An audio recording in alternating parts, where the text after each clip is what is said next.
பல்லடம் கிராமத்தை சேர்ந்தவங்க. பரம்பரையா விவசாய கூலி வேலை பார்க்கக்கூடிய குடும்பத்தில பிறந்த கணேஷ்க்கு, தானாவது எப்படியாவது தன்னுடைய ஜெனரேஷன்ல வெளிநாட்ல போய் வேலை பார்த்துறணும். அதுவும் சவுதி அரேபியால போய் வேலை பார்த்துறணும்ங்கிற ரொம்பவே ஆசையாவே இருந்திருக்கான்.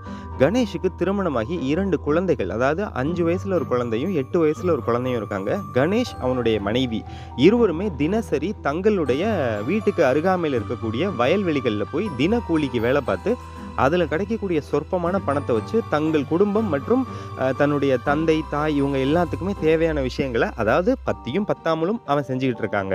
இந்த வாழ்க்கை ஒரு லெவலுக்கு மேல ரொம்ப வெறுத்து போற கணேஷ்க்கு அன்னைக்கு ஒரு சம்பவம் நடக்குதுங்க. அவன் வேலை பார்த்துக்கிட்டு இருக்கும்பொழுது அந்த பண்ணையுடைய முதலாளியுடைய மாப்பிள்ளை, அதாவது ஒரு பொண்ணுடைய ஹஸ்பண்ட் வராரு.